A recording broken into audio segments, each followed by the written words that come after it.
not the Gibson. What is it? My custom thing that I built. Oh, the Brawny.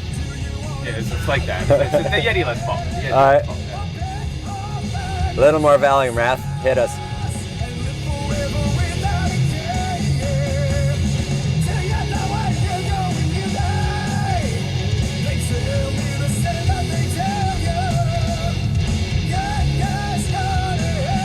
Good guys go to heaven. Guys like us go to Valhalla. Yeah, we're not bad guys. Right. We're not bad guys. Right.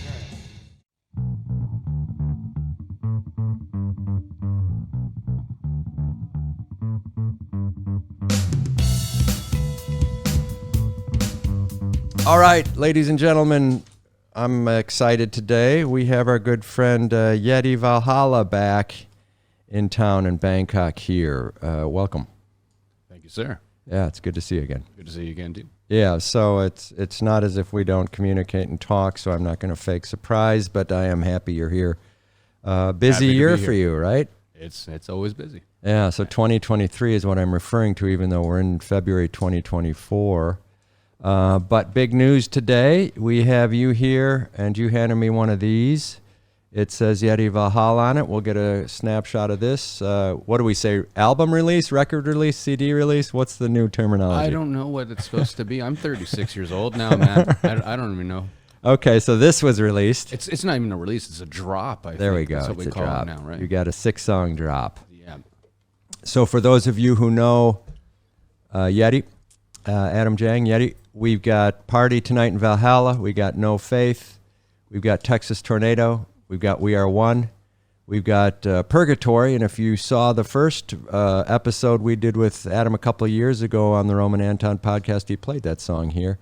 And then we have Mountain Man. So 6-song drop. And you released that in Tokyo. You dropped that in Tokyo a couple weeks back, right? Yes, sir. Good. So we'll work our way up to that. And Cool. then maybe what we'll do is jump in the car and do one of those sing-along things and copy whoever does that. But the reason why we'll do that is it might be fun to hear it. Purgatory live, sort of. Okay. But congratulations on this. Thank you very much. Yeah. Took a while to make it for you. How long start to finish, if you could just sit here and guesstimate in your head? Really years, Yeah. because a lot of those are not really new songs. Right. They're songs that I made during COVID when I met you. Oh, I put some water. I don't know why I decided to do that right now. Just now's a good time.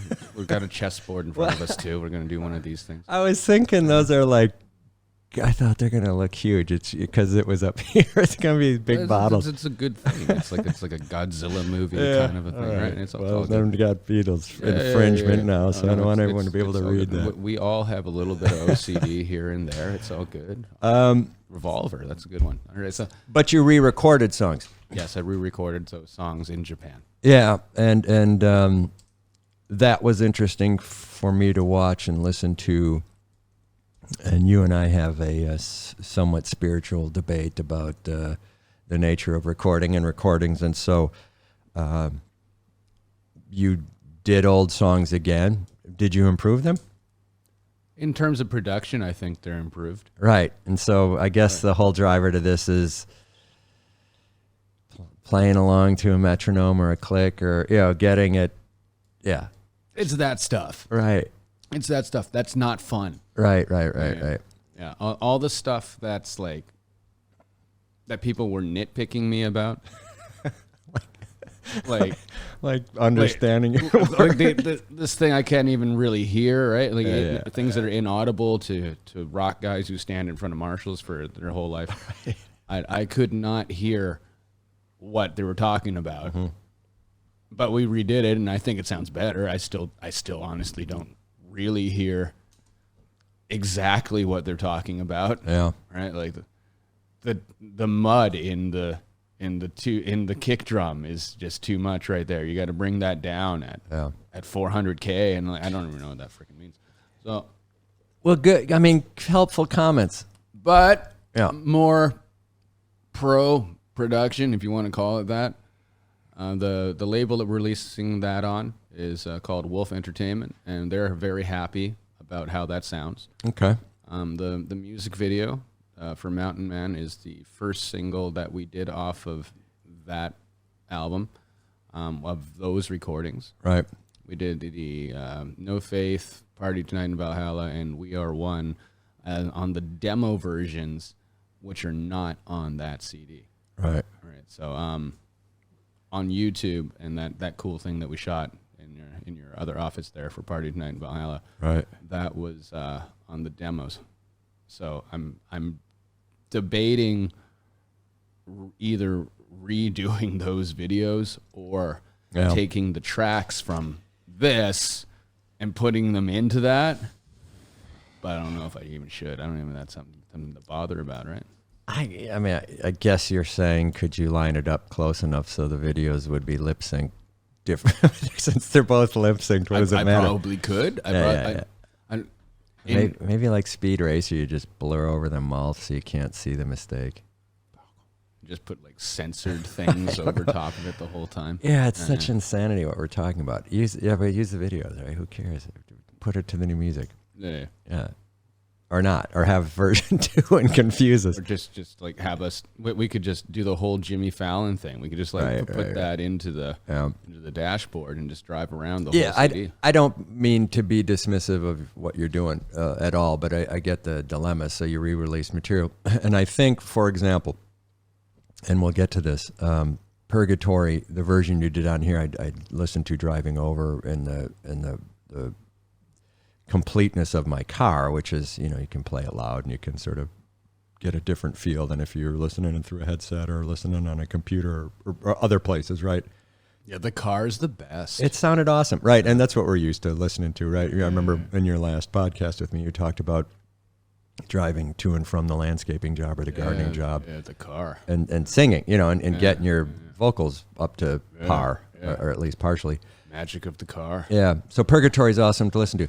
All right, so let's back up then. So since you and I spoke last on a podcast, for full disclosure, you're a Kingpin sponsor, or I sponsor some events, and we did some touring stuff together, and that was fun. And you do play the pen, and we do talk about it a lot. But the goal was for us to get some visibility in different venues, and you've helped with that. So that's been a lot of fun, and it's been a pleasure sponsoring in that regard. Thank you very much. It's been fun touring with you guys too. Right, and so Holy cow. last year we toured together twice, which was a lot of fun, which folks may or may not recall. But let's pick up and maybe just start last year, New Year's Eve. So I'm going to rattle this off. You played in Vietnam. Yes. Then you came to Thailand and played at, for lack of a better word, at a motorcycle festival, which in Barapa. Yes. And had other gigs in between. Then you went off to the United States and played at various venues, one of which was in L.A. at the Whiskey. Yes. Then you came back to Asia, and you played both in Vietnam on an extended period of time, but also then you moved off to Japan, where we caught up with you, and we did a series of 5 or 6 shows together over a maybe 10 or 12 show period. You went off on your own for a bit, and we did some of our own stuff. Then you went back to Vietnam, played some more, had some extended work, some of which was solo acoustic, which was different from you, or for you. Then came back to Japan and did another multi-week tour, multi-city tour, and we joined you on part of that again. Yes. Then you were in the studio this whole time. Yes. Or for the second part mostly, right? So that's what I was asking about, when did you really start to get into the studio on this? And the answer was a lot of the time, right? So yes, a lengthy period of time, but you didn't have a lot of time to use, so it was over months. And then you really baked this thing November, December, and got it out in January at a record release album drop in Tokyo, which was sold the fuck out. All right, there we go. Sorry. Understood. Yeah, it's worth you saying. So I would like to talk about the amount of work during that schedule. So just to summarize again: New Year's Eve, Vietnam, Thailand, United States, Japan, Vietnam, Japan, Thailand. You've spent an inordinate amount of time in outreach. I'll use that as the term. All right. Which is, talking to people online, because I don't track your social media with diagnostics or statistics, but you spend a lot of time doing that, and it results in sold out shows like the ones you had in Japan and with us, and that was a lot of fun. And so that's a busy year. Did you come into the year thinking you were going to have that much activity? Yes. Yeah. It seemed like you were ready for this, and this has been building up since I met you, which wasn't that long ago. But COVID, obviously our heads were spinning. Here right? was the COVID thing. I was like on the incline. Yeah. I was getting up there. I was ready to start pushing it, playing bigger shows and all that. And then we got stuck. Yeah. And then it kind of just sat there. Yeah. And then the COVID happened, and it was like, like you got a garden hose and you unkinked the hose, right? Yeah. And then you're just spraying it all over the freaking place. Yeah. Yeah. So finally that happened. Right. The sold out shows stuff is just strictly from doing this stuff. Yeah. Right. So Yeah, and you outreach. came up with a formula of sorts. I mean, but a lot of it was honest to goodness communication with folks who you know and who like you. Right? I mean, that's through a phone. For the most part. Right. For the most part. It's pretty much based on making friends. Yeah. That's all it is. If you want to just boil it all down and Right. take all the technical hooba juba stuff out of that, right? It's just, hey man, how you doing today? Yeah. Right? And to get from, hey man, how you doing today, all the way to, by the way, my band is playing Right. on this day at this time. Here's the flyer. Would you like to come? That's not a 1 to 3 step thing. No. That's weeks, months, sometimes years. Yeah, and last to get time that we to. met, we Yeah. talked about your time in Canada, and then subsequent places you worked and played, and you're a social guy. You go to the show, you meet people before, you meet people after, you hang out. If I have to be. Yeah. But you do it. Yeah, I've seen you, so you can say you're some insane rock and roll demigod or whatever behind the scenes. But you go out and meet folks, and so. COVID, you come out and there's so much of this reliance on reaching out a different way, and that's through social media, right? And so we had this new model, and you seem to, in the dark of night when the day work is done, playing or singing, you did a lot of social media, and it seemed like it was soul sapping in a lot of, And it is. right? Because you'd never done that before. You never spent 6 hours a day on your laptop or your phone reaching out to folks. No. Strange, huh? Mm. Yeah, I don't see an end to this, so I think that's the There new is normal. no end. Yeah. There's no end. I have to hire staff. Okay. I think that's Okay, what the big end shot. is, right? Like, Yeah, big shot. yeah, All right. yeah, Okay. yeah. Frank Yeti's hiring staff. How do we think that's gonna go? He's already. Got a crate of oranges, Yeah, right? all You right. can just have all the oranges you Yeah. want, right? You can just come over and send DMs to people for me. I don't think that's the that's the record. I could probably do it. Well, all right. Box of coconuts and a Yeah, box okay. of oranges That's set out my because- house in Vietnam. Right, There you that's go. what's yeah. growing in your backyard. That's Yeah, what you yeah, got. yeah. All right. Well, all right. Well, interesting. Yeah. So how was the all of the traveling? No big deal. It doesn't really seem to phase you. Sucks. Yeah. It's hard. It sucks. Yeah. It's not hard. Yeah. It's just part of life, but it just sucks. Yeah.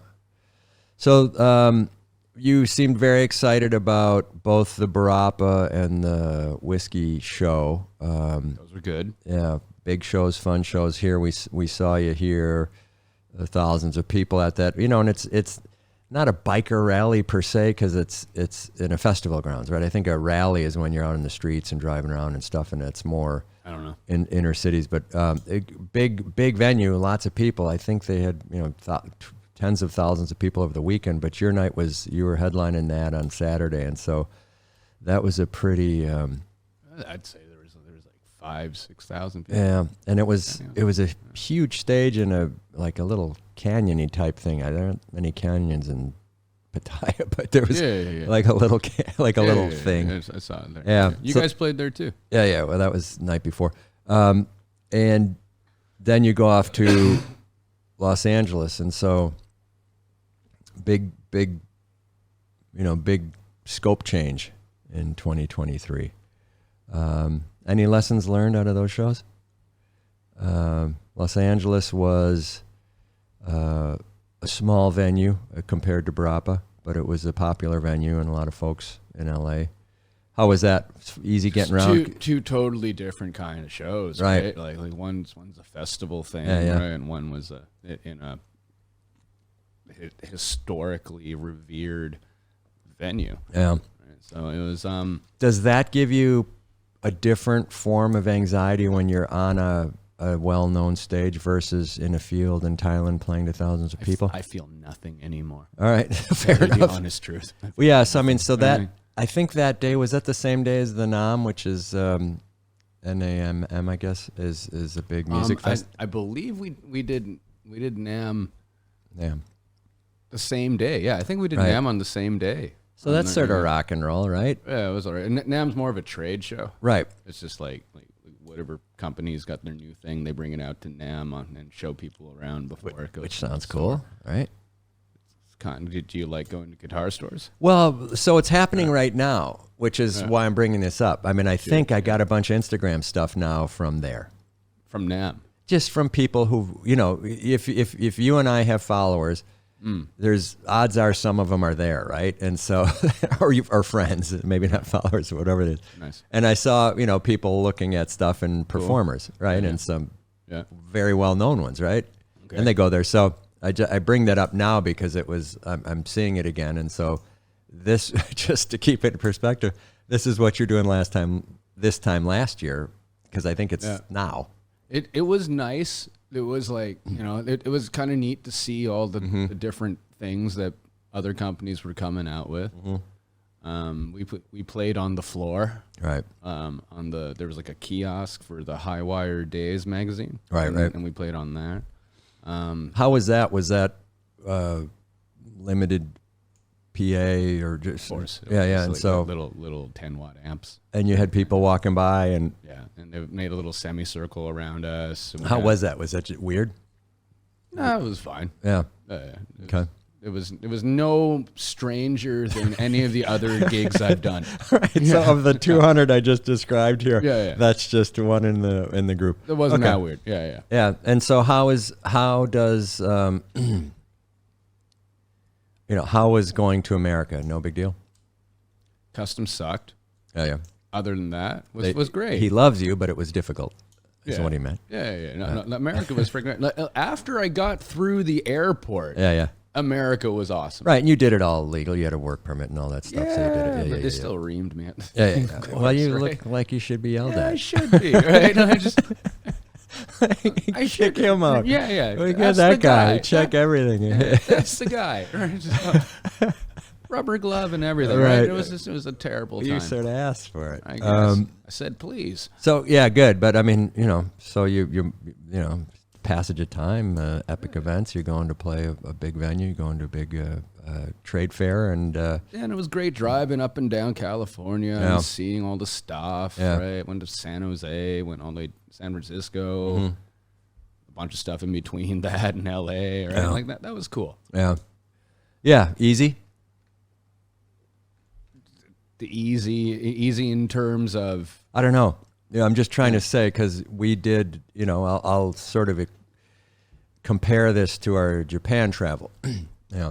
Over the course of our discussion here. Okay. So just you got around, you got in. Maybe they hassled you a little bit at customs because you look like you should be hassled. Yep. So I should be yelled at. Yeah. Yeah. All right, and then so you come back. Let down coming back. Like after you do an overseas tour, where you sort of like, I want to keep playing, and then you come back and because I think that's when you say I need new material. I got to start working on the new stuff like that. I just have to be busy, otherwise I get in trouble. Right. As Yeah. with our Idle hands. conversation. Yeah. Yeah. So Yeah, and so you started writing, I guess is what I'm getting at. maybe 11 months ago, 10 months ago. Always writing. Always writing. Consistently writing. Take a poo in the morning, I'm writing. Yeah. But you're back in Vietnam now. And then we decide, let's meet up in Japan and play some shows. Yes. So then you don't move the writing to the side, but you start looking for venues. And so your network is pretty countrywide there. You know a lot of folks throughout the country, and so we focused on Tokyo and then Kawasaki and venues outside of sort of metropolitan Tokyo. We did that. We did Kingpin Fest in Nagoya. Right. And we're setting some stuff up in Osaka. And the most recent tour, which was just a couple of weeks ago, we did a very successful pack show in Osaka. Right. So I plan to come back there at some point. Yeah. And we will perhaps rock Kingpin Fest too. Right. Who knows? Right. In Osaka. So what was interesting to me is if folks are thinking about going to Japan that aren't extremely successful acts and go play the Tokyo Dome or whatever the big venues are. It's a very cool, active music scene there. It's huge. Right, for metal, for whatever I do. Rock. But for everything else, right? I mean, there's jazz venues, there's all sorts of stuff. Yeah. So we played Ruby Room, Anti-Knock, Cyclone. UFO was good. That was the second tour, yeah. We played the Mizonoguchi Theater the first time, and then you came the second time. Beautiful little theater. Right. One of my favorite places, which is a very interesting place that we play, is in Kawasaki, the Black Cat Tiger Rock and Roll House, BCTRRH. Right. This is not the most fun place ever, right? But we've had the most fun nights there for sure. Yeah, it's fucking awesome. Yeah. Right. I'm not being facetious. It's a fantastic venue. Yeah. It's like a little basement. It's like in someone's house. For sure.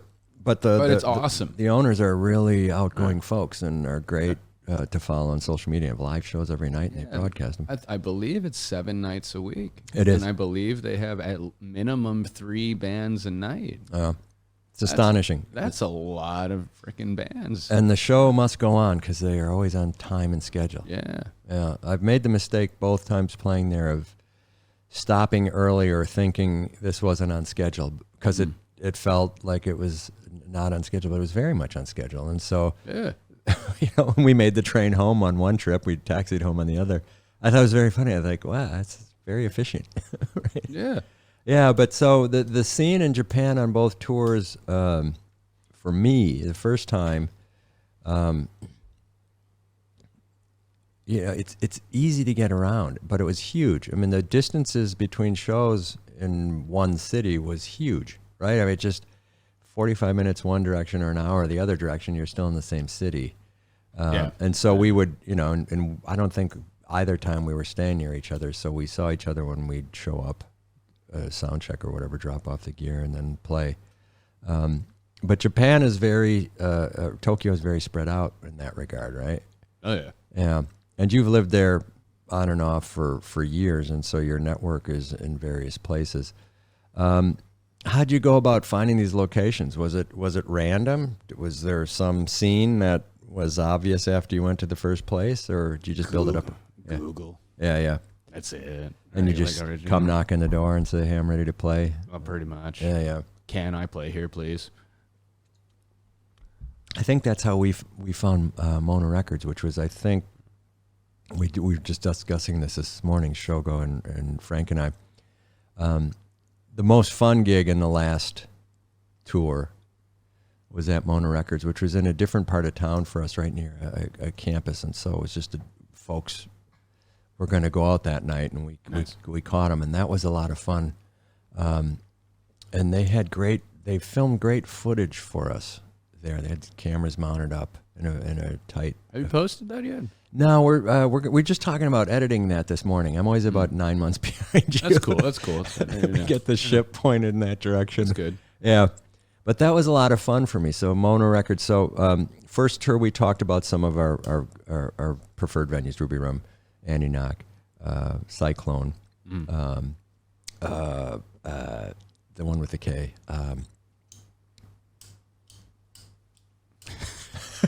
The one up, you go up the stairs. You go up the stairs. The one with the K. Like, what is that? Well, our good friends. They're the fun one. The small room. You packed. Oh, it. Dom. Yeah. So Dom. Yeah. Okay. Yeah. I thought that would help. Hey, no, it helped me. Yeah. Yeah, Dom. So we did those both tours, and I'm trying to think where else. So UFO was the second tour. I mean, it's a Canucci Theater, first and second tour. Us, Black Cat. We did Mona. You did. You had a separate location. You played at the Hard Rock for a private party. You had. You introduced me to what is it? Tokyo International. Yeah. The Tokyo International Meetup. Yeah, that was fun. I went and brought the pin to what was effectively one of their karaoke stations in Shibuya or Shinjuku, right in that street that seems to. One of them. Yeah. And that was a big crowd. So some different stuff, but I'm trying to throw all this out today to say you can go play Tokyo and you can meet a ton of people if you put some effort into it. I think it's the best place to play original music right now. Right. Right now, if you got if you're not gonna do buy-ons in LA or something, right? Like that, right. Right. So, honest to goodness shows. Yeah. If you're going to do like the good old boy way of doing it, right? And I think that's where you should go do it. What was the name of the place we played in Nagoya? Circus? Yeah. Yeah, that was a beautiful facility, wasn't it? It was. Goodness. Yeah. In the dirtiest part of town. Well, in a part of town that was more interest in the aesthetic of its venues than it was in the upkeep of the I'd say streets. I would say so. But it was beautiful, right? I mean, and it had a great area where we sat before and after, and fortunately, I saved my hearing that night because when you did your sound check, I couldn't hear it, but when you go in the room, It was just loud. So that was a lot of fun, and then you just did your launch at. Live Freak in Shinjuku, and then which I sold out. I'm not going to stop saying that for the next year. Well, that was good, and it was fun watching that video because I was originally going to come along with you, and we were going to do Kingpin 2 tour there, and we totally should, but just drop the ball on it. I did, but so you did that with some other bands that I'd like to meet on the next go round, but then you went off to. Osaka, which was exciting to me, and I'm mad I missed that part. And where did you play there?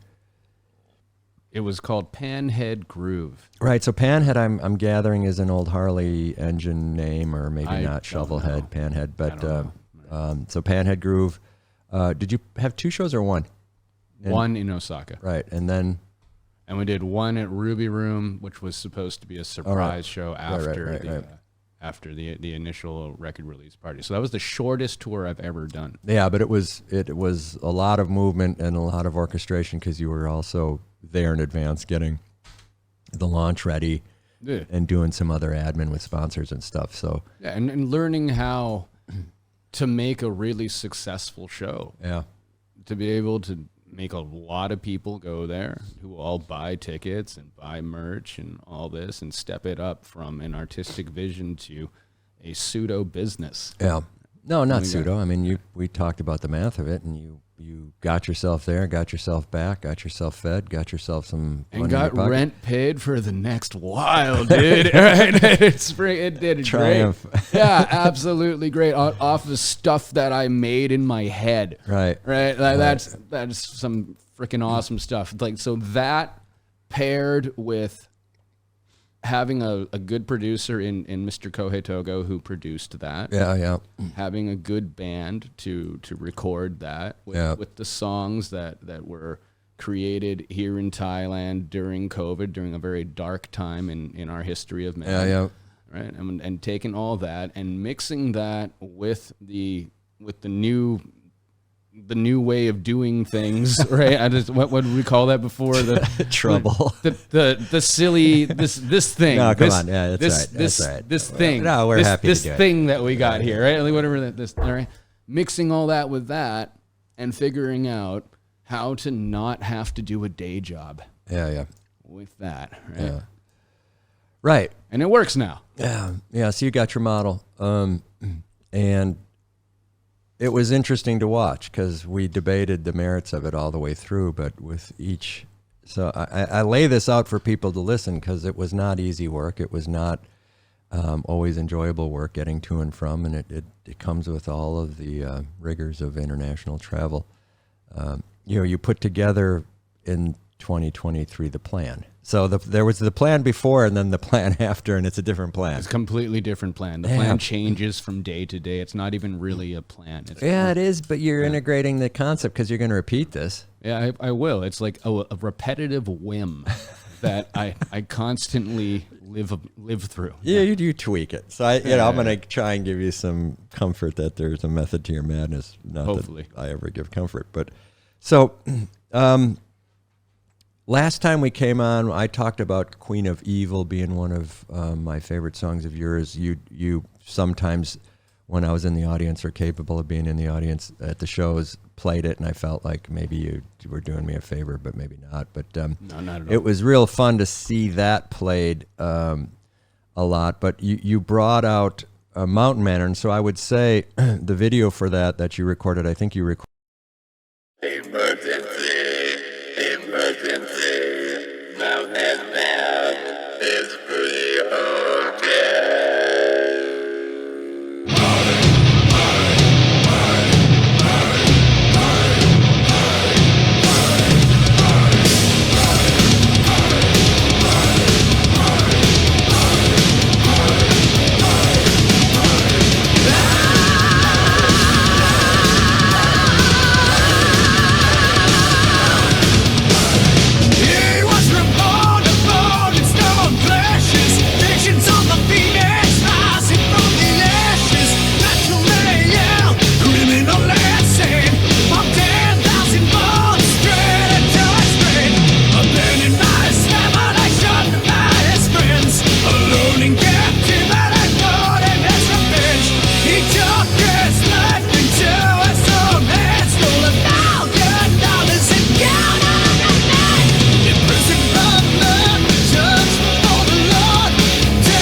In Japan. So we left that off of the tasks that you did here when we were over playing. I mean, you recorded videos between segments, and so you did that sometime in the fourth quarter of 2023 to talk in like business language. You did quarterly. The Mountain Man video. And you redid Party Tonight in Valhalla? Yeah, but not the video. Okay, right. Yeah. Okay. Right. And then you have the first capture of Purgatory on a sold product, right? So that's a new song, even though you played it out before and recorded it. So that was the only track off of the entire album where I collaborated with our producer. Everything else was just like, no, dude, I would say what I want. And right. So I see Adam Yeti, you vocals, guitar. I see guitar. Kohei Togo, our good friend. Hello, Kohei. Good. Always reach out to you. I see Takashi Sato, which was your bass player here. Mm-hmm. And then I see Kaneko, which is drum. So 4-person band, and you just said of these 6 songs, Purgatory was a collaboration. Yes. Yeah, that really, you sent that to me in digital format, which I assume was a line conversation. Yeah. And I was like, I prayed to God that He would not take you away, that maybe I could take your place. Now that he's lost his face, and in turn I've lost my faith as my heart turns to stone. I lay to rest your skin and little bones. Not all of us born get to grow old. Forever you'll stay gold. What is this? So you sat there a couple of years back and played it on acoustic, and then I saw on the first tour in Japan, I don't think you played that at Barapa. First tour of Japan with Kohei, right? You played it, and he had a real wild solo that he was doing, and he was backing you up the whole song. And so it was the first time I'd seen you play it live, and then saw you play 20 or 50 more times live. And then it comes out on the album, like, what is this? Completely different. Right. How was that as an experience? I mean, and I remember asking you, but I'm going to pretend like I didn't, or I'm going to ask you again. Like, you know. I pray to God that he would not take you away, that maybe I could take your place. Now that he's lost his face, and in turn I've lost my faith as my heart turns to stone. I lay to rest your skin and little bones. Not all of us born get to grow. Forever you stay gold. And anytime there's a collaboration between two artists, between two, for lack of better terms, two musical alpha males, when there's always going to be a bit of a clash. What was the clash on this? Right? And it doesn't need to be negative. I mean, it's two guys who are, I mean, you and Kohei are awesome guitarists, and there's like no guitar on that track. I think that's the clash. Well, it starts off with an acoustic guitar. Yeah, that's not a guitar. No, it actually is. It's okay, but so what's an acoustic guitar? All right, it's a classic guitar string, so it's being played on nylon and not steel. So interesting opening sound with a piano. Grand piano sound. So you got that, and maybe there's drums, but. When you played it live last year on the tours, and you had two guitars plugged in and were playing it electric. That sounds way better. Well, and it's just a different song, right? Yeah, it's just it's the concept is a brutal, sad, true story, right? And so we went over that before. You know, and you know what's truly brutal and sad about a MIDI keyboard piano? Not a whole lot, right? But I think the mix is very good. Yeah. I think the orchestration that he did put into it is okay. Right. I thought as a song, like as an overall song, it's a good song. Where I don't know if it really fits on an album that is just so dark and scary. Yeah. The original idea was to have a great deal of contrast, and there is a great deal of contrast on that. Yeah, for sure. I think the follow-up question is going to be, are you going to do it again? And the answer is absolutely yes. But well, that's a good follow-up question too, and I think I would have added 10 more, because I would say, look, I mean, take your pick, but you know, a good comparable pick is, I'm sure you're more aligned with a Slash type person, and you know, let's play loud, and let's play Marshall, and let's play Gibson, and let's of course. And then you do a piano song, so it's November Rain, right? So we're going to do and that was a massive success for that band. But I imagine, you know, it's a transitional song that every artist goes through when they're putting their collection together, because you wrote it, you know. I mean, so however you decide to put it out, you tried it, and here you orchestrated it, and you put it out. So does it feel like progress, or is it how do you view it in the context of this, you know, let's just say success or money aside, how do you view it? Is it maturing? Is it changing? Is it? That is part of an ever-changing art piece that I had someone else come in and collaborate with me on. Okay. So on that one track. Yeah. The rest of the album, let's say, let's paint this like grandiose, egotistic vision of myself. And I'm a painter, and I got a whole church wall that I'm doing, right? I don't like where this is going. And I got this little Jesus loves you, right? It's okay. And then and there's this like little piece right here, right? That could be a focal point or something that is ignored. And I had someone else come in and do the little piece. And do the little piece. All right. Yeah. All right, but still. And a guy like you comes in, he's like, "Wow, you got this like beautiful wall here. What is this stupid little piece?" Spends too much time talking about it. Yeah, no, but I think because then you go into Mountain Man, which is just the loudest. Because I caught that driving up, and that was the last song I played. That was the loudest recorded song I've heard. Yeah, it's vicious. Yeah. And so that's the rest of the album. The rest of the album's freaking vicious. Well, Texas Tornado's not. And that's a favorite. It's just still like this. Yeah, right? but it's just. Yeah. I mean, Mountain Man is just. It's like rip your head off, vicious.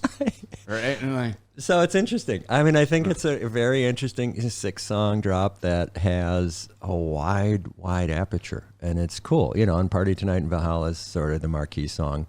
And it was interesting, even the order you put them in. I think I've just driven that song into people so much forcefully that it has just become the marquee. Like if you have to come watch my band, you will have to sit through that song at the beginning. Yeah. Well, good. Well, I mean, it was fun hearing that, and it's good having it. I've had parts of it on my phone, and so you put it on through Bluetooth or whatever, but. Sort of having this laid out for me and going through it, sort of like when you drop the stylus on an album, and then having that juxtaposition of Purgatory, which sounds great. I think your voice sounds great in it, and thanks. I don't recall if you recorded the vocals in Vietnam or in Japan. I did in my bedroom in Vietnam. Yeah, right. Which I think sounds better. Yeah. Because half of that album. I'm sorry. So like all of that album, I originally recorded in Japan. Right. Like all the vocals. Right. Were done in Japan, and in that studio in such a sterile environment, it was like it didn't feel right. It sounded right. It was in key. I was using like the same amount of compression in my chest and my gut were what I was using, right? Yeah. Everything was fine. The compression on the board was good. Everything, like the signal in my headphones was good. It sounded good. And then I got home and I listened to it and I was like, it's not right. Yeah. It's not right. There's something's a little bit off, right? So I went. So by home you mean back to Vietnam? Back to Vietnam in my little 2-bedroom apartment, right? So I built this soundproof wall. I think you have that on social media, right? I do. It's disgusting. It just looks like shit. It is just like it's styrofoam, cardboard, and foam on this wall. And Agreed. Yeah. You can't change. It is what it is. No, my cats screw with it, right? It looks like garbage, right? It looks great on social media. Yeah, because I frame it like this perfectly, so it looks like it was made by someone who knows what they're doing, right? So then I sing into this thing, maybe like that far away, and I put a little pop filter about that far away, and just ghettoed it comfortably in my own room with the little Scarlett 4 interface going into Logic, no EQ, no fancy compressor things, right? No big Star Trek rack system that I was singing into in Japan. Right. My cheap $200 condenser microphone plugged into this thing in front of this crappy wall, and it sounded and felt way better. And that's the tracks on there. Yeah. It's better. So yeah, and so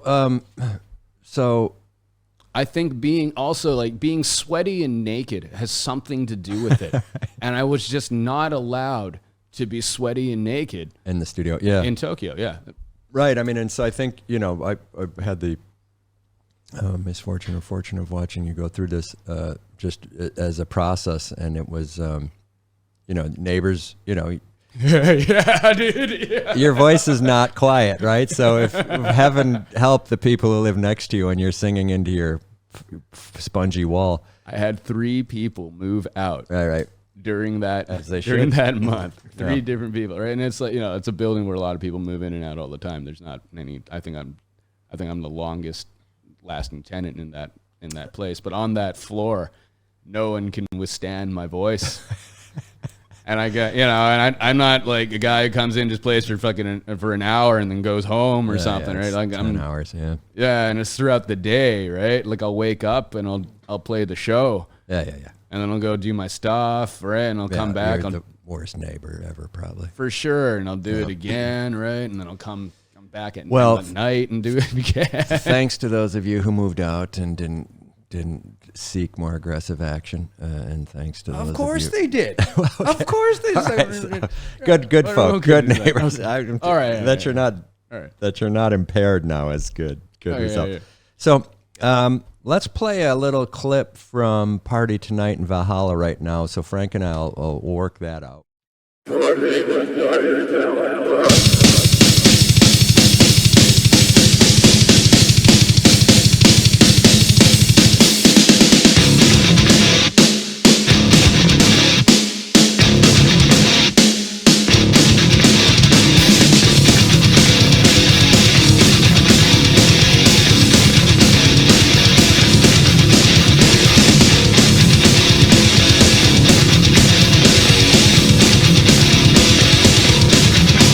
There's a party tonight in Valhalla. Do you wanna fight me there? We'll pick our fight with Jesus and live forever without a care. Do you know where you're going, you die? They tell me the same that they tell you. Good guys go to heaven, and guys like us go to Valhalla.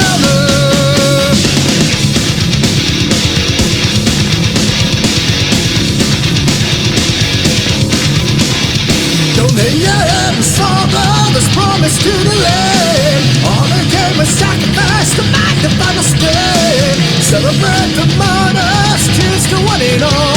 In memory of our heroes who failed the hell hole. The lesser of 2 angels when they passed away. Brought them to Valhalla to find another day.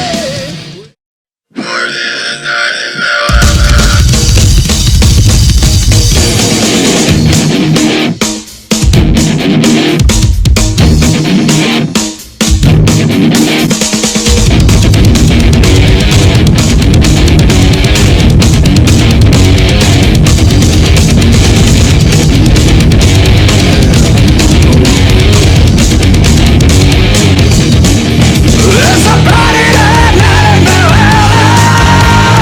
Do you wanna meet me there? We'll pick a fight with Jesus and live forever without a care. And do you know where you go when you die? They tell me the same that they tell you.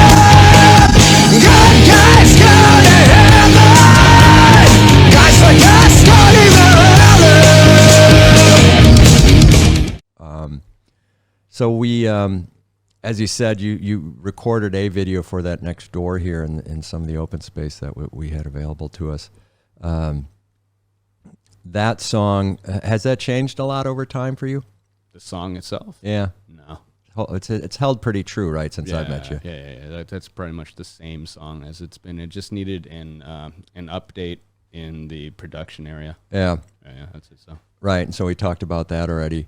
I like listening to that. I think the band played it great, both bands, the compositions that you had. That was fun to listen to. Do you, I forget if we had the set list discussion before, but do you like to place the song at the same point in the set every night, or do you mix it around? I would like to mix it around more, but I find that the people I play with are more comfortable if they know the plan of attack. Well, and that's interesting. Yeah. Right, because half the time, you know, when I'm on stage with you or near you, we can't hear each other.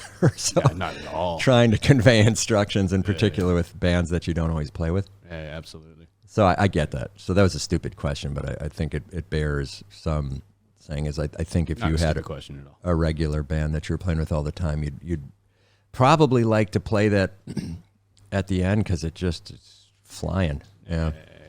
Okay. Well, we just listened to that. So, No Faith is an interesting song.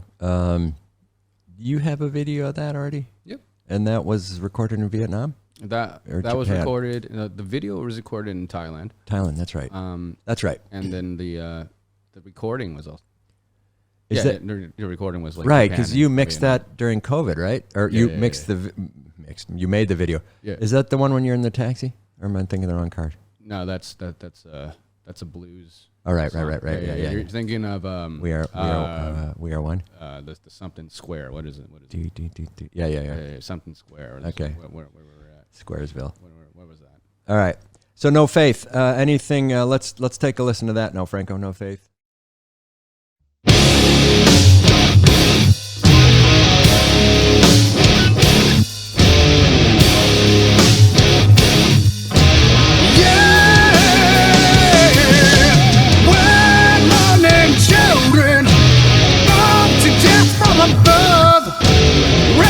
Raping murder instead of love. Live action news glorify soldiers killing civilians, just taking orders. Your faith is the reason you believe anything. Your God is the reason why we go to war. Your mind starts to question as lies come undone. No faith in a God, there is no faith in you. The voice in the choir, I'd better files, witnessed my parents who live in denial. We'll put some of that in. Anything about that song you want to? No Faith. Yeah. It's an awesome song. Yeah. So how was that playing against the click and making Prettier for production? Did you lose any of the? For me, much easier. Yeah. Because I've learned a lot in the last 3 years in terms of studio stuff, how to stay closer to the click. No one's perfect. Yeah. No one can actually be like 100% right on the freaking thing, right? But I'm much closer now than I was 3 years ago. And do you care? No. Yeah. Right. Okay. So I'm this doing is it to appease other people. yeah, and just does it sound better? To me, Yeah. no. It I'm sounds. doing it to appease other people. Yeah. Dude. Yeah. Uh, Do you think Dave Grohl? appeases other people. Do you think he? You think he cares? No. I would think sonically though he hears things differently because he's recorded in some of the greatest places or his And own he studio. was a drummer too. Right? Yeah. I guess maybe perhaps Yeah, that. yeah. Yeah, it's interesting though because I haven't seen you say, listen, I'm right on the click. I don't think anyone does that. Well, I imagine a think- lot I- of I imagine a lot of people, because I remember when I was playing in Lagos, Nigeria, with a fellow named Chris Uzeze, who was awesome. He would always say this to me. We'd talk after dinners or after playing, and we'd eat and sit and talk and drink some beers. And once he said, we were talking specifically about a song. He said, Joe, I'll meet you down there. I was like, what? And it was like 10 minutes later, I'll meet you. Like he was inferring that he could, his beat was going to meet, way down there and you had to wait for it. Like, but don't worry about it because it'll be all on. But It'll get there. yeah, and it was just very funny because he was such an elaborate, complex drummer and he could hold beats. And it was funny. I'll meet you there, was sort of what he's saying. And And it wasn't like he was off, but it was, he knew what he was doing. And so it was a very funny lesson from him, was to just, those guys, I'd say, how'd that sound? They said, you followed it. It was sort of, Right. it was just like, we held it together because we're not programmed, and that's what they taught me was, sure, it's your song and it's a song we're playing, but we're all going to do what we're going to do in the process of it. And I thought, that was my first sort of experience with other people jamming around me and me trying to hold my composure. Nice. And you can obviously do that with the band you have now in Japan. You can pretty much launch off and you're all going to make it. And Kohei is extremely talented, but his concepts of jamming are epic, right? I mean, of course. Yeah. So interesting to see. Anything else about No Faith? I think it sounds great. I think it's one of the better sounding songs on this album. Drop C sharp tuning on the entire album. Okay. And so what does that mean for those of us listening? You have six strings on a guitar. What are they traditionally? And they're usually from low to high, low string being the fat big one on the top of it, right? That's an E, A, D, G, B, E is where it normally goes. And then we would go half a step down. I'm trying to look for something to okay, never mind. There's the old bunny over there. Whatever, that guy. And so, which also came from Japan. Right. And so you bring down everything by half a step, which means like one fret, which will give you slash tuning. Right. Or Jimi Hendrix tuning, or Stevie Ray Vaughan tuning, right? Why do you do that? I don't know. It just sounds cool. And so... Does it suit your voice better? I'd like to say so, but I don't think so. Does it record better? No, I don't think so. I think it's 440 probably sounds better if you're doing recording stuff. And when you say 440, what does that mean? 440 kilohertz is the frequency of that the guitar rings out in standard tuning. Okay. I don't know what the frequency would be in drop C sharp tuning.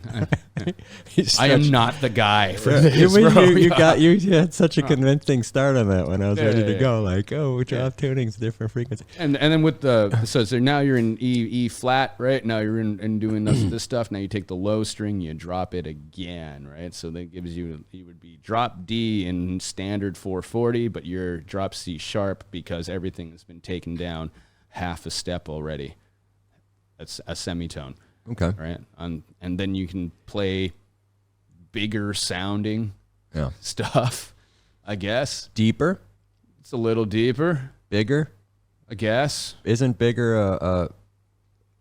a hitting, striking output thing? Probably. Okay. I just, we rarely have music discussions on the show, and I thought I'd try and have one. Well, let's do one. Let's do one. All right, so Metallica, for example, okay? Yeah, there we go. Plays in 440 standard tuning. It's one of the biggest sounding bands of all time. Ever?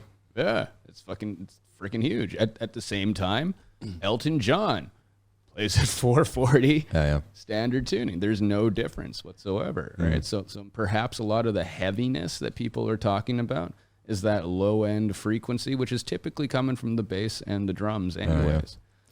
And so let's talk about that then. So let's jump into the next song. Frank, let's play a little bit of Texas Tornado, because Texas Tornado starts off with an acoustic, right? Yeah.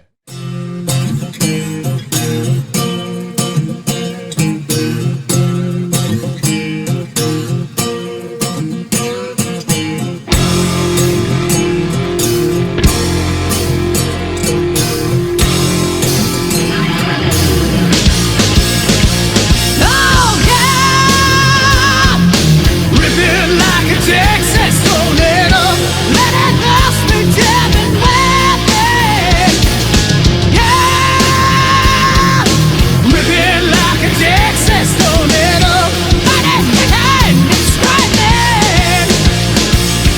We are the masters of desire, reaping Satan's different light, threatened by eternal fire, born into the age of night. Always spinning out of control, annihilate what we had. Destruction is our only goal. Die inside of falling back. Dancing in the devil's den, whirling winds within the blood. Dancing time and time again within the Texas tornado. Oh, yeah!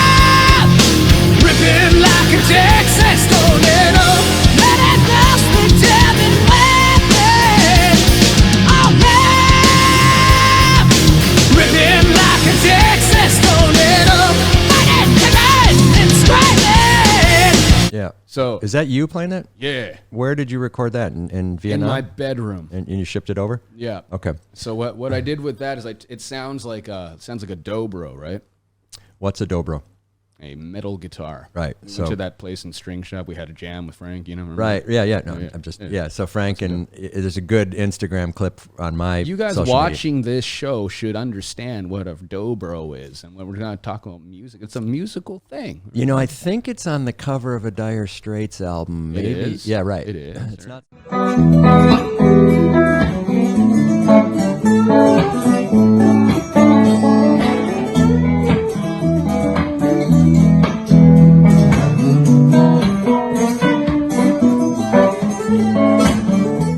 The Swing. It's the one after, I guess. The one with Money for Nothing's on it. Yeah. Sultan's Swing's on that album. So you too. played that. So that's a dobro. No, it's a fake dobro. So what I do is I fake take dobro. I take a FBB. spoon, and I put it into the bridge of the acoustic guitar. So is the bridge at the top or the bottom? The bridge is on the bottom. Okay. So closer to your hand.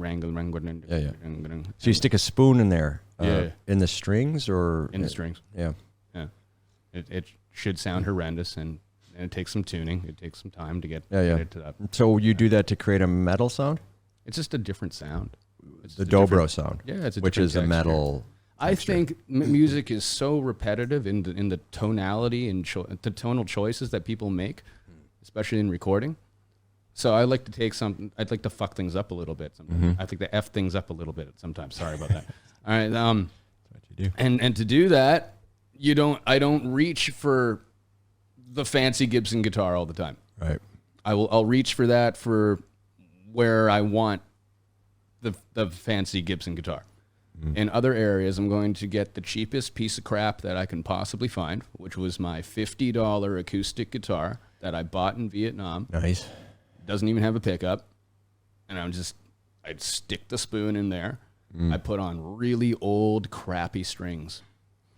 Just mess with it a little bit. I don't believe that you took strings off the guitar to put older strings on. I just left those old, crappy strings onto there. Okay. That's not economic. No. Because I know you're going to use strings until they explode on you. I went to the garbage dump and I found some guitars and I took the strings off to put them on my guitar, right? That's actually believable. Yeah.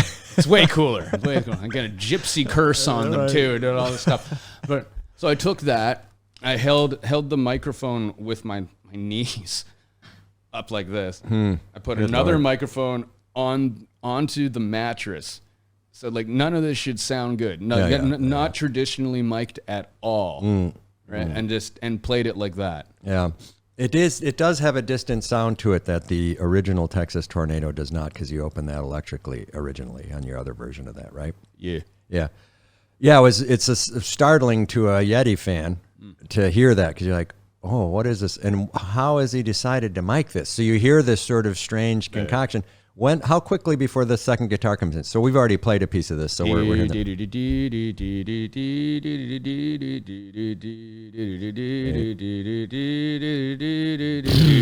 Okay, so do you think because I haven't listened to it enough to know, you played that with that contraption of microphones for the whole song, the acoustic, all the way through it? Or do you drop it out? There's only 2 spots. Okay, yeah, I thought. Yeah. Okay, good. Okay, so it's the intro and the bridge after the solo. Yeah. Well, good. Well, that's a rewarding moment for folks who followed you, because it's worth listening to that version again. So if you think you don't want to get this, we'll get it, because this is different and it's cool. It's a departure. It's updated. Yeah. Well, and when you play it live, it's ballistic, and you do some screaming in it. That's. And on the screamometer of you, this one's in there. You've let 4 or 5 of them go. Yeah. Okay, so Texas Tornado. Let's talk about the next song, We Are One. I forget when you wrote that. That was also COVID. Yeah. Beginning or end? Because you had a sort of peeled off. I'd say beginning. About beginning of COVID. Yeah, you had a streak of ones that have stuck around, and then a period of time where I've heard you mention them, and then they've disappeared a little bit. I think I wrote like 14 songs for the COVID album. I think you wrote like 150, but I think 14 survived. 14 survived. Yeah. Everything else got decapitated. Right. That I sounds think about We Are right. One was.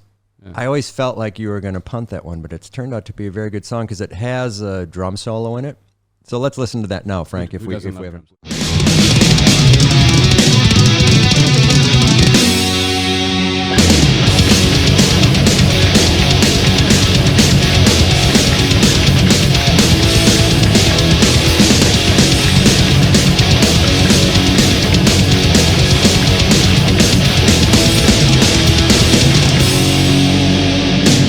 We are one race.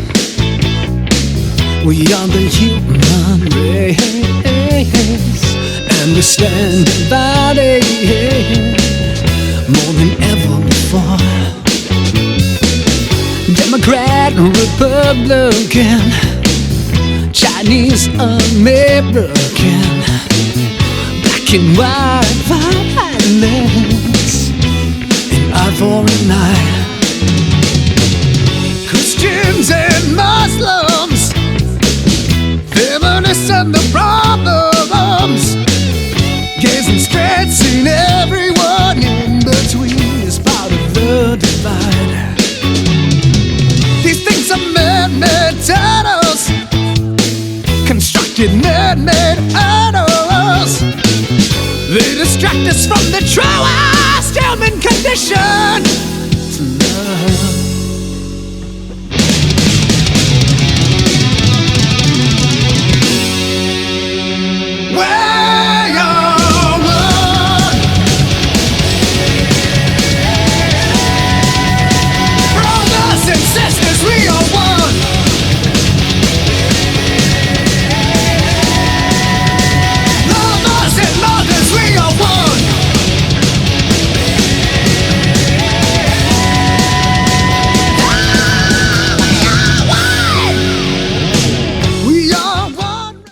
Yeah. Sweet. Yeah. Drum solo and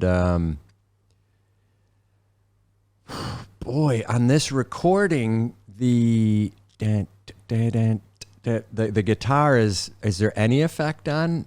None. I was like, this is gonna be the only time ever. None. Did you do that, or did Kohei play that guitar? On which song? On We Are One, the backing guitar, not the. That was me. Not- That was me. Yeah, okay. So you recorded that in Vietnam? Shipped that over too? I believe so. What guitar did you use? That's the Gibson. That's what was a shocker to me. Is I was like, this sounds like no electric guitar I know that you own, because I think I'm familiar with your collection. It's I was just like, flat. It's just a flat, clean ding, ding, ding. and did you record through a mic out of the amp, or did you go straight in? I went straight in. That's what I thought. Yeah. Like, what a strange And thing. then that got reamped. Right. And then put through a Marshall and all that stuff. Right. Interesting, huh? Yeah. When did I don't remember you? Not that you'd call me to say, "Hey, I just did this," but we talked enough. I do sometimes. It has nothing to do with music. Right. But yeah. What? sometimes. I mean, that was a music decision by you. That was a bigger one, right? It was a weird one. Did you just say, "This is how I'm doing it"? I just decided that's how I was doing it. Huh. I thought that would work. I mean, originally I was gonna be like, I would like a Strat. I would like a nice like Right, take a Dumble amp. Well, this is right? what I'm Like- getting at. So Yeah, it's yeah. not like you woke up and just plugged in and recorded it. You had a wish list, and it was a lot of thought on it. Well, I kind of just woke up, plugged it in, and just that's what it was. And then afterwards, I was just like, like that would sound nicer right. with like a nice Strat, with like a Dumble, maybe a Telecaster or something on the neck pickup, right? That would be kind of neat. But then it was like, all right, sounds good. So like, why am I gonna mess with that?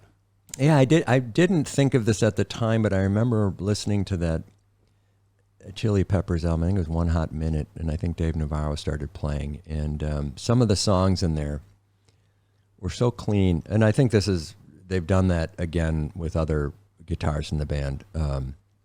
But it was just very funny to hear you do that. And it was very clear when I put this in the CD. I was like, wow, that's a different thing here.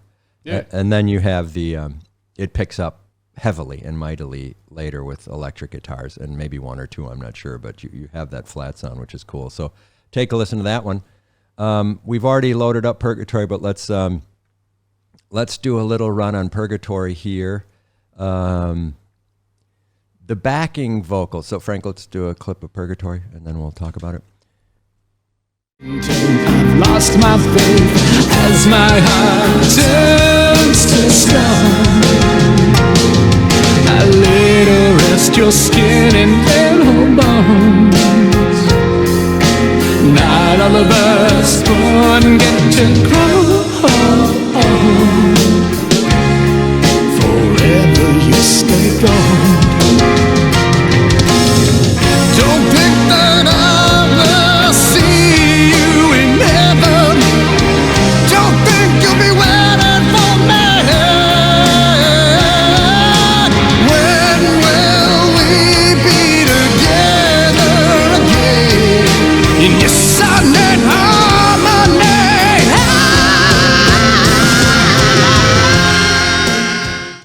The backing vocals on Purgatory.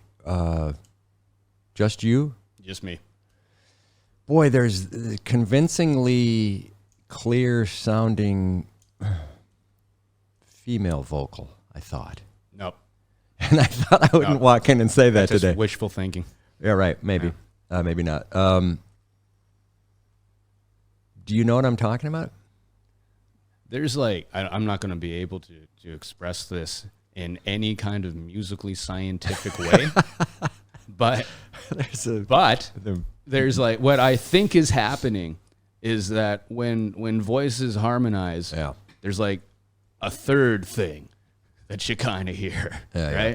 And in that third thing, if it's in a higher register, perhaps that could be heard as like, that could be a female vocal. Well, and let's go back to We Are One, too. Hey, hey, hey. When you hit that high note, I think if you listen to that high note in isolation, probably. it's spot on, not only on the click and blah, blah, blah, but I think tonally. When you listen to, what are there, 5 vocals on that? 4? There's a lot. Right. There's a bundle. Yeah. It creates different type of harmonics or harmonies. I mean, it creates a very different sound, and when you sing it live and there's only possibly 4 of you singing it or 3 depending on the night, you do 1, 3, 5s or way up or whatever, or you're screaming, and then it has scream characteristics. It's really interesting to hear that We Are One harmony on there, and then again in Purgatory when you listen to the backup vocals. There are backup vocals. I'm not getting confused, am I? So there's backup vocals on every song. Yeah, and Purgatory has some heavy ones, right? Yeah. So very fun to listen to that. And then we move to song 6. So, Frank, let's cue up Mountain Man and run a little bit of Mountain Man or the whole thing, depending on how we want to run this. Mountain Man has some vocoder action up for. Emergency, Mountain Man is pre-okay.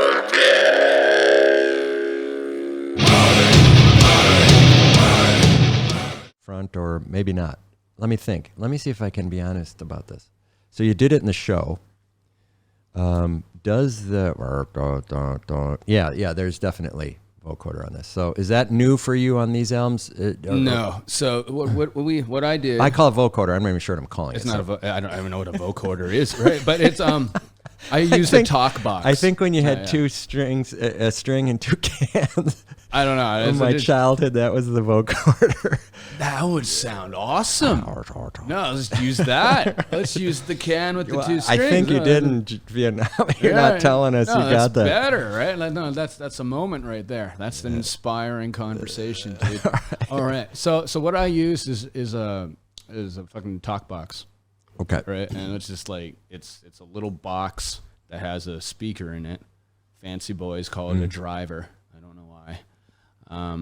And then there's a plastic tube that looks like it comes from a hospital enema kit. Yep. And it goes into the speaker, and then you take the other tube, the other side of the hospital enema kit, and you put it into your mouth. Yeah. And then your mouth now becomes the speaker, right, and your guitar is run into that talk box. So when you play a chord or a note or whatever, right, or just chick chick chick on there, it'll come out of your mouth. So right,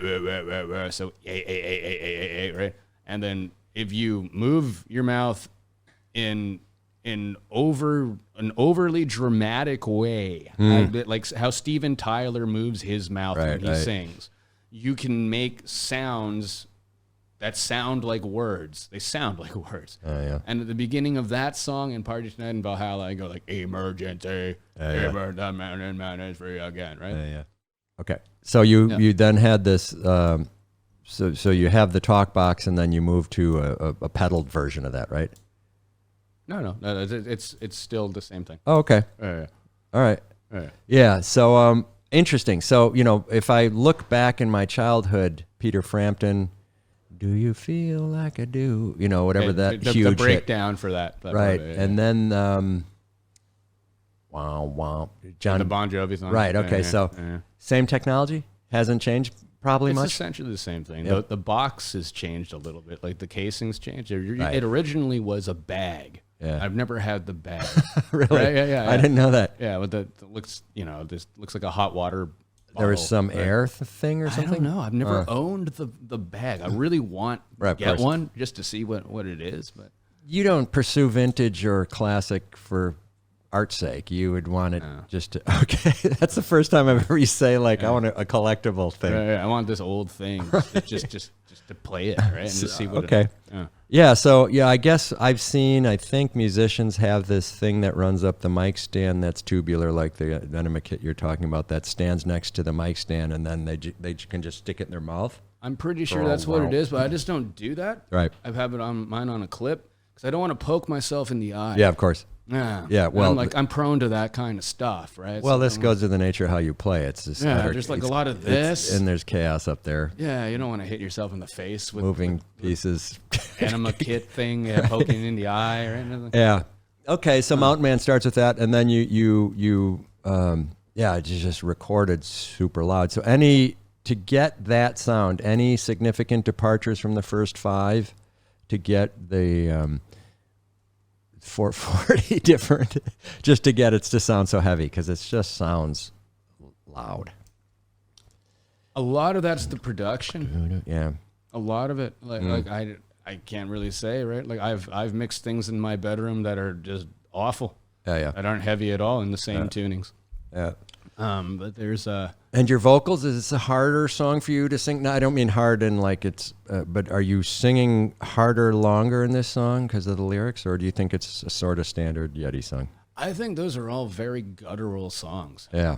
I think a lot of those you gotta push from the bellows, right? You gotta really man up that Pavarotti stuff. Yeah. Is there a limit to how many times you can sing that in a day, or is it just your willpower? 6. Okay. And then 6 times. Then you get fried. 6 1-hour sets is the maximum right now. What happens? Do you fry your throat? I mean, how do you say what happens at the end of 6 hours? Is it like a marathon run? My balls are just done. Yeah. Okay. It's empty. Gotta recharge. That's it. Could you do 7? Yeah, but it'll sound crappy. And what's going to be the sound? Just like you don't have the force and the volume? It just doesn't have it. Oh, yeah. So you lose it. So it's not there. I've died on stage too. I've done that a bunch of times. In a 2-hour set? In a 45, I've done that. What happens? Just the moon is out of sync with the sun and the stars? Yes, and usually it's because either my in-ears, my inner monitors are not working, or there's some silly technical error with that, or the monitor guy at the club keeps changing the volume of the monitor. And I don't, and every club I've ever played, from the nicest ones to the tiniest bars, some guy wants to move stuff after sound check. And so your complaint there is I have to sing outside of how I'm used to doing it because I can't hear it, or it's too loud or it's too quiet, and you just have changed.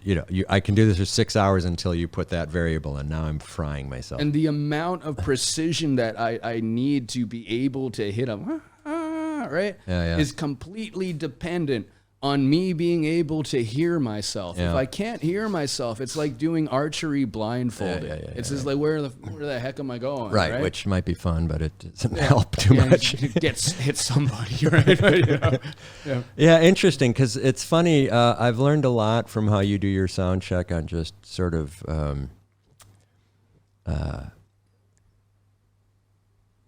diligence. Just check, have a checklist. Now, yours may be disorganized and you do it out of step, but you always do the same things. And I don't mean in the same order, but, because it could be that no one's there to do X, so you do Y first and you come back to do X. But that's been part of the fun of me touring with you, and also with Frank. Frank is super efficient on setting up his gear, but he plays bass. So for that, we have different, I think. What more does he need? Right. It's just like, but the pedals and just what do you use? right. Well, we plug set up into the bass. Yeah, the but amp, right? like he's a guitarist by, well, he's better than I am. So when he sets up my guitar, it usually sounds better than when I set it up. Okay. And when he gets an amp Cool. adjusted, it usually is something I like. Like when I take the amp from you, I like how you set it up. My songs, well, they sound different for sure. Clean and loud. Yeah. Yeah. And I have all of my nonsense with my pedals. So, but it's funny when you do your vocal check. If I had to guess, I'd say I've heard the same scream that you do into the mic pretty much right out of the box. Yeah. To check it. Yeah. And it may even be We Are One, if you think about it, but it's a version of that, right? Yeah. So that's interesting. I guess I pass that along as an observation to people who are listening, who are in music or trying to figure out their thing, is the sound check is immensely important for your own longevity that night and for longer longevity during the tour and so on. But it's a funny thing when you get rushed or people rush you or you got 10 minutes to play or no sound check. All these things that you're just like, okay, great. The worst is being pushed to get your stuff on, and then push to get off, right? Right. It stinks. I don't mind getting pushed, but like when hands reach in and start dialing stuff for you, you're like, oh boy. Ooh. Right. Like I've seen that with you when they're adjusting in real time, and it's like, that just doesn't help us tonight. No, you kind of just got to roll with it at some point. Yeah, but just it's be like, wait, whatever. What can you do? Yeah, exactly, right. But, Yeah. Okay, well, look, so we've gone through the 6 songs, so well done. So thanks Thank for you, sir. Thanks for listening to it. Thanks for sponsoring the album. Yeah. Thanks for doing all that stuff. So any social media you want to yell out? Wolf Entertainment, was self-descriptive. You can go find that online, see what they got going on. You got Kingpin, which is us. You've got your Instagram. What is it? Yeti Valhalla. Okay. At And- Instagram. At Yeti Valhalla. Instagram. Okay. Same Facebook Yeah. and Threads. Yeah. Was that what it's called? That's Threads. a new thing. Yeah, and X. You don't do that too much. I do X. I'm on Yeti Valhalla too. That's a big deal in Japan, right? Apparently. Line and X are important for Japan engagement. I guess. For those listening. I have not seen more than 3 sales come from X and Line. That's because I don't think you spend enough time in it. don't. Shogo loves it. Yeah. I think. Maybe I'm making that up. I don't know That's what I'm cool. talking about. That's Yeah. cool. Right. I believe it's the favored social media platform of Japan. I believe so. Yeah, it's interesting because when we, a couple of years back, Facebook in Myanmar is a completely different tool than in many parts of the world. I mean, a lot of people use it to communicate, for sure, and also to spread news. Yeah. And it was something that was vital for us for our early stuff, and it was really engaging. Was different. It seemed like so many people had it out of a population of X. It was only like X minus 20%. So it was a lot of users, and when a lot of people in the same group are using the same tool, it really seemed to move as opposed to other numbers. But it was, Asia has different demographics for different things. That's for sure. I think Facebook's awesome. Yeah. I think Facebook brings in a lot of sales. Yeah. And you can just, like copy and paste a YouTube thing to your Yeah. through your Facebook and send that to people. I think that's great. Yeah. I think it's a little limited now with I think it's 25 messages a day you're allowed to send of links Oh yeah. to people. Yeah, yeah. So that's a little more limiting, right? That that is. Yeah. Instagram amazing. has none. Right? You can Right. there's no limit. You could put out 1,000 messages a day. Like me, Right. and want to just kill yourself, Yeah, you know, you could do that. On behalf of your fan base, we don't need that many, but I know it makes you feel good. Yeah. All right. Well, good. What did I miss? Anything? I think it was good. All right. Cool. So you're heading back to Vietnam today, and then you got some activities coming up. So Yeah, there's this new bar called Beep Pub. I'm going to be doing that probably twice a week. I'm gonna it be doing sounded like you stuttered. Beep Pub. Beep Pub. BEEP. Yes. Okay. So BEEP. Next word pub. PUB. Yes, like beep. Hanoi, Ho Chi Minh, Nha Trang, Da Nang. Where? Nha Trang. Nha Trang. So is Nha Trang on the water? Yeah, it's a beach town. And so is that east or west coast? Do you know? Not at all. Okay. That'd be the East Coast. Yeah. That'd be the East Coast. Right. Yeah. Okay. So east part of, and you moved there. You have a bigger place. You got gigs. You play there, but that's a home base for you now, and it's a pretty cool spot. And Low cost of operations Yeah. allows me to be able to fly in and out to go to do cool stuff, like come to Thailand once every couple of months and do Japan and well, so let's talk about that. So you came here. We were talking in January. There's an event we sometimes play here that we passed on, and you came in to record drums with Yoshi. Yoshi, your buddy Yoshi. And Yeah, so we went, you went, and we didn't do anything. You went to Dynamic Studios to see our good friend Runkan Can. He rocks, dude. Yeah. It sounded good. I mean, the stuff we were hearing sounded awesome. And you have a preference for, what is that with the drums that's different? A double, what do you call it? It's a double kick drum. Yeah. And so that's Yoshi uses his left and right foot and has a contraption that has that. So some of you may have seen how this thing springs up and hits the big drum, the one that's on the floor that usually has the logo of the band in front of it. And so he can do that with both feet and go that thing. but he can do it super fast. Yeah, like that. Yeah. Yeah. Can you play that? No, Yeah, I've tried, and it's embarrassing how I can't play one. right. I can't play drums at all. I'm horrible at it, but it's funny when I try to do the double how I don't, it doesn't last long. I get maybe a measure out of That's good cool. kicks. That's whatever. Yeah, so good. So how many songs did you do? 4. 4. So you got 4, and this is for the next drop in all likelihood? Yeah. Yeah, you're going to do vocals and guitars when you get back to... Yeah, I will. You going to play bass, or you going to... I'm gonna do the whole darn thing. Yeah. How's your bass playing these days? I haven't heard you. It's on. Well, Yeah. Takashi did those, Yeah, right? yeah. Like on that, but like I did the Ghost production. Yeah, but you and it's didn't play pretty 'em. much the same. Yeah. Boy, we saw Kohei play bass. That was astonishing how quickly. Wasn't that awesome?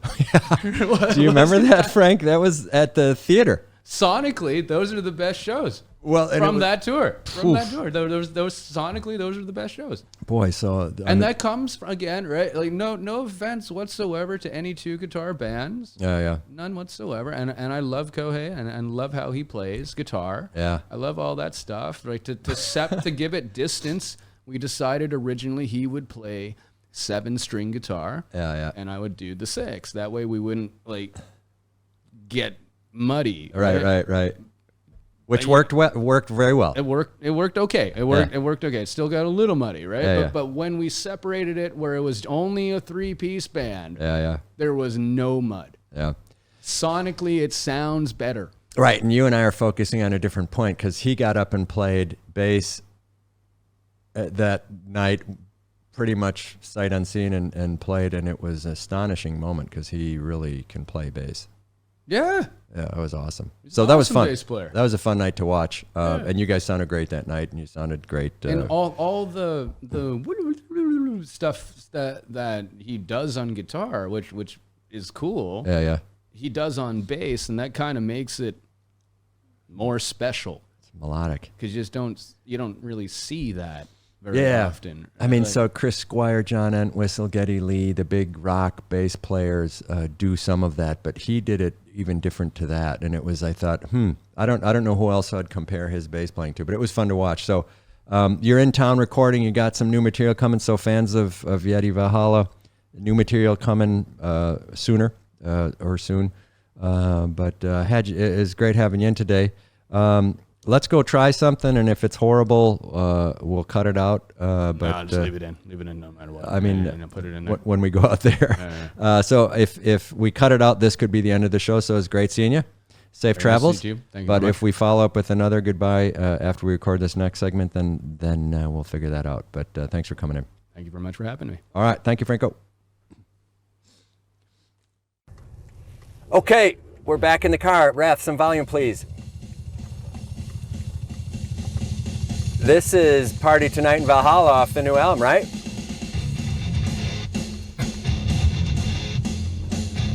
I gotta pretend like I'm Yeah. in there, right? You're not pretending anything. This is you, bro. Okay. So I like this song. It's heavy opening, huh?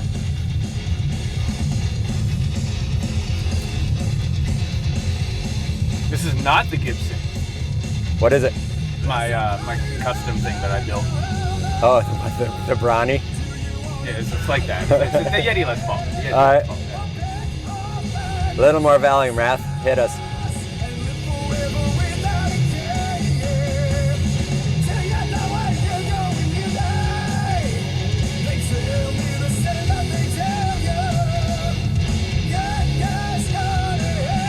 Good guys go to heaven. Guys like us go to Valhalla. Yeah, we're not bad guys. Right. We're not bad guys. Right. All right, so guys like us go to Valhalla. Yeah. Good guys like us Yeah, go you to gotta Valhalla. kill the bad guys, and then you can go to Valhalla.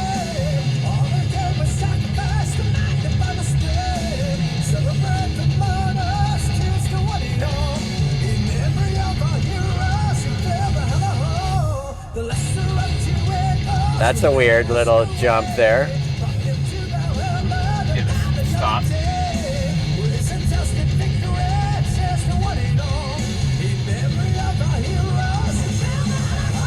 There's a party tonight in Valhalla. Me singing Yeti songs Should do it. with Yeti in a car. Let's do it. That's almost like dating. Almost. It's not right. Doesn't have to be. All right, Rath, what's the next song? Track 2. Oh, That's track 1. You got to turn the way. There we go. There we go. There we go. Click, double click. There it is. Nice. Oi. Yeah, this one does sound the best. Woo. Is that your, what guitar? That's the Gibson. Oh, I just heard Coey's little woo. Yeah, the pitch harmonic. Yeah.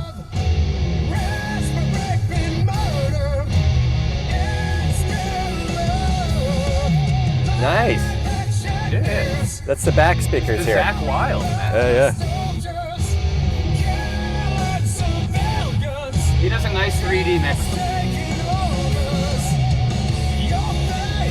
I like this riff. Do-do-do-do-do-do-do, right? Yeah. That's a riff, right? You know what it's ripped off of? No. Stormbringer by Deep Purple. All right. There you It's go. not quite the same, but what I do is when I try to learn a cover song, I fail, and then I take that and be like, it sounds nothing like the cover song. So then I just rip it off and take it as mine. Let's do track 3, Rath. We're skipping a good part there, though. Doesn't matter. Yeah. That's that spoon you talk about. That's the spoon. Nice. The very same spoon that I eat with. Wow. That's probably true. It is. 100% true. I only have 2 spoons in my house. So we're in Bangkok. We're driving through the streets of Bangkok. Listen to this.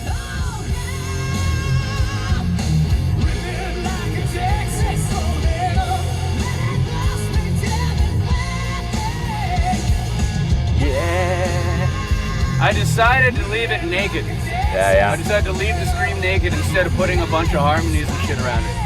Yeah. This is heavy. One guitar too? There's 4 guitars Nice. on every track. Good backup. Yeah, I guess. Yeah.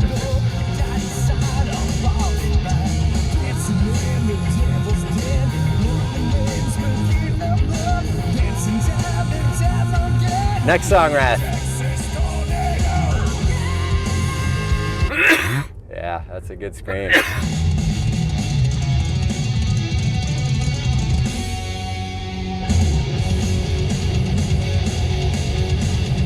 Still pretty heavy, right? I think that's as heavy as it can get for a rock song, personally. Like a simple rock song. Yeah. And then here comes this guitar we talked about. We are one race. You? Yeah, it's flat. We are the human race. That's you. Yeah. That's hilarious. Understand There's Koei. Nope. No, that's you? Also me. Nice. Cheap guitar. Democrat, The cheap guitar is doing the lead. Republican, Chinese American.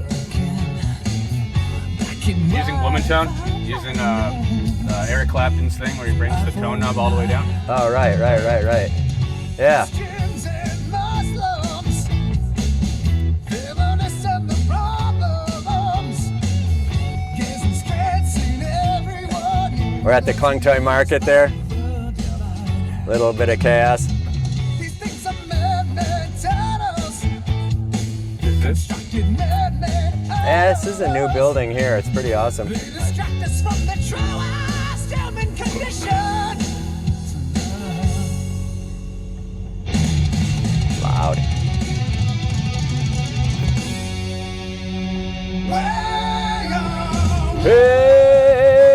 Hey! Did I come in early? Yeah. It's Yeah. okay. It's okay. It's all right. Brothers, here we go. Hey! All right, I got it. Yeah. All right. Hey! Yeah. Way better than my live band of it. It's all good. Ah.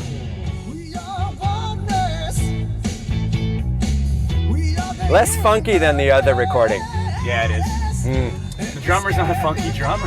Yeah. Who was that? Yoshi was the original guy. Right. What He's a funky guy. was the beat? Dunk, ticka, dunk, ticka, ticka, dunk. He does a lot of funny. Yeah. Okay. There you go. Funny hi-hat stuff. Both good versions. I like this one. Yeah, good. This is cleaner. Yeah. Wrath, can we do 5, please?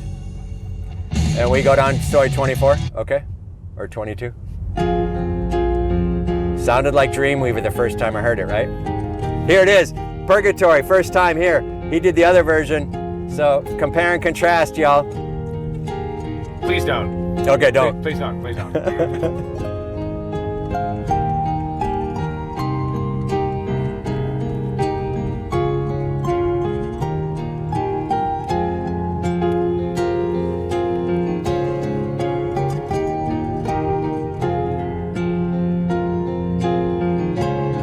Yeah, rock and roll, huh? Here it comes. I would like this done with like a chick in like an elegant dress with There a we go. big with a big fucking grand piano or Auditions something. here. Yeah. My child of sympathy, Lord knows what could be. Questioning this emptiness, the only certainty is death as your touch just. Not the happiest lyric. It's the saddest thing ever, dude. Hey, we ate here with Will Corbin on his podcast. Oh yeah? Yeah. Not all of us born get to grow. Okay, ladies and gentlemen, here it comes right now. That was supposed to be the Phil Collins. It was. Yeah. It wasn't actually Phil, but it was to be like him It should have been. next time. Now that he's lost his face, and in turn I've lost my faith as my heart turns to stone. Sounds like female, right? It could be. It sounds like a group of people, I think, right?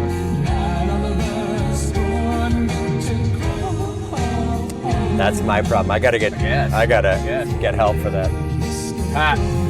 Here we go.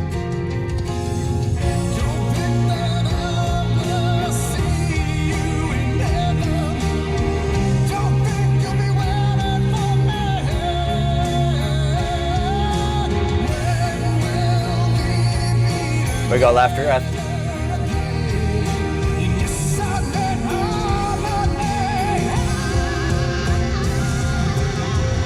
Yikes. Nice. Not a lot of effect on that vocal either, right? No, everything's really dry. Jeez. That's punishing stuff. That was what it was supposed to be. Like, the guitar's got almost no effects. The vocals have almost no effects. Yeah, that's a bold move.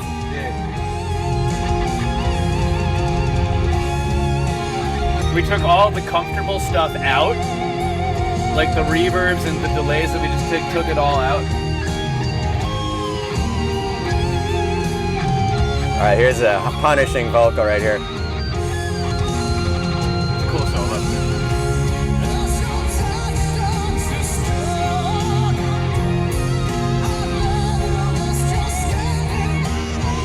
Nice, yeah.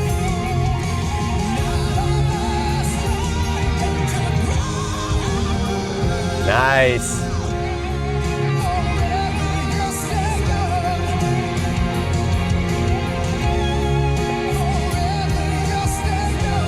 All right, Wrath, let's go last song, Mountain Man. Track 6, Y'all on the Yeti drop.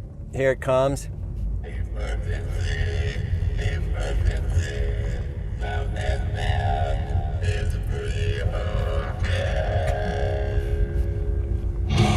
Yeah, that's heavy right there. Yeah, it's good.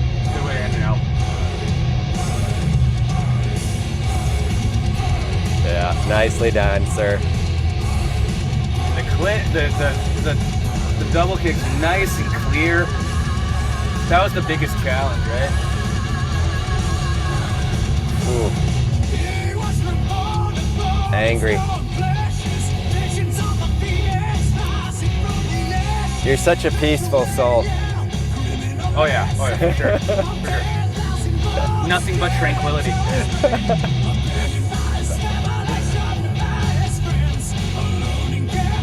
Wow, that was loud and that voice is heavy. Imagine living next to that guy. Just living next to that guy, regardless if he's awesome or not. Yeah. Just doing this every day. Worst neighbor in history. It's terrible. Just knowing you want This is terrible. I got a bag of firecrackers too, you know? I just throw them out sometimes. The Mountain Man is free at last. What is it? Free at last? No. Free again. Free again. The Mountain Man's No free one knows again. what I'm saying. It doesn't matter. The Mountain Man is free again. See, he escapes from his asylum, right? Yeah, you did. There it is. Yeah. True story. True story, you did.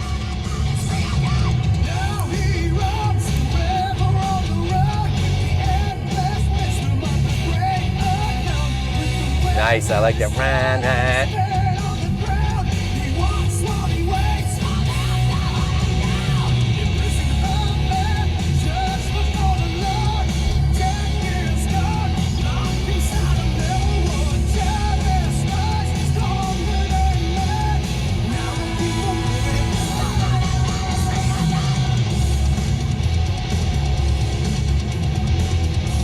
Nice. All right. That's it. Thank you. See you later, bro. Safe travels. We'll Thank get you. you out of here. See you again. Thank you, guys. 1, 2, 3, quiet.